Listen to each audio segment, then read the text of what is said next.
జగన్మోహన్ రెడ్డి గారికి చంద్రబాబు ఒక ఊహించని షాకే ఇచ్చారు. ఎందుకంటే ఆయన 3 రాజధానులు అనే కాన్సెప్ట్ ఏదైతే ఉందో దానికి ఇంకా కాలం చెల్లింది అంటూ తేల్చి చెప్పేశారు. ఎందుకు అంటే ప్రభుత్వం మారినప్పుడల్లా రాజధాని మారుస్తా ఉంటే ప్రజలకు కూడా చిరాకు వస్తది. ఎవరన్నా సరే ఉన్నదాన్ని కంటిన్యూ చేయాలి. ఎందుకంటే వాళ్ళ వ్యక్తిగత సంతృప్తి కోసం ప్రజలను లేదంటే ప్రజాధనాన్నో తాకట్టు పెట్టకూడదు. అది జగన్ అయినా సరే, చంద్రబాబు నాయుడు గారైనా సరే. ఒకళ్ళు చేసింది ఇంకొకళ్ళు కంటిన్యూ చేసుకుంటూ పోతే ఏం పోద్ది? మొన్న మధ్యన తెలంగాణలో కేసీఆర్ గారు చెప్పారు, ఒకప్పుడు వైఎస్ రాజశేఖర రెడ్డి ఆరోగ్యశ్రీ అనే అద్భుతమైన పథకాన్ని తీసుకొచ్చారు, అది చాలా బాగుంది, నాకు నచ్చింది, దాన్ని ఇమీడియట్గా పేరు కూడా మార్చకుండా మేము కూడా కంటిన్యూ చేసామన్నారు ఆయన.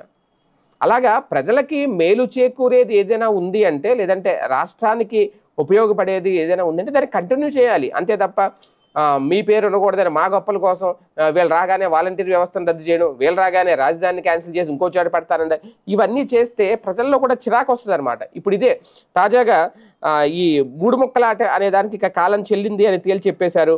ఆంధ్రప్రదేశ్కు ఏకైక అలాగే శాశ్వత రాజధానిగా పేర్కొంటూ రాష్ట్ర విభజన చట్టాన్ని సవరించాల్సిందిగా కేంద్ర ప్రభుత్వానికి విజ్ఞప్తి చేశారు.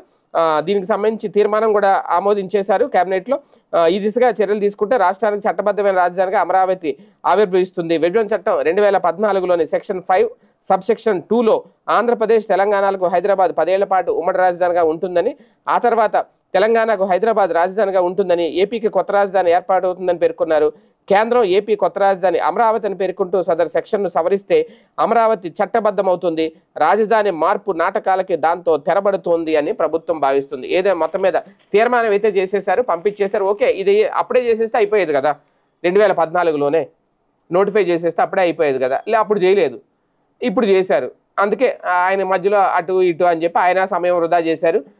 5 ఏళ్ల పాటు అది పెండింగ్లో ఉంది. అప్పుడు చేసి ఉంటే అవి కంటిన్యూ చేసేసి ఉంటే ఈ పాటికి రాజధాని అయిపోయేది. ఈ పాటికి అక్కడ ఆ ఏరియా అంతా కూడా డెవలప్ అయ్యేది. అది అలాగా 5 ఏళ్ల పాటు వదిలేశారు ఎడారిలాగా దాన్ని. ఇప్పుడు మళ్ళీ ఈయన వచ్చి మొదలు పెడుతున్నారు. ఓకే, ఈ 5 ఏళ్లలోనే ఈ 4 ఏళ్లలోనే అయిపోతే బెటర్, లేదు సగం సగం పూర్తి చేసి మళ్ళీ అది పూర్తి చేయాలంటే నేనే రావాలి, నాకు ఓట్లు వేయండి అంటే మరి ప్రజలు ఏం చేస్తారో చూడాలి.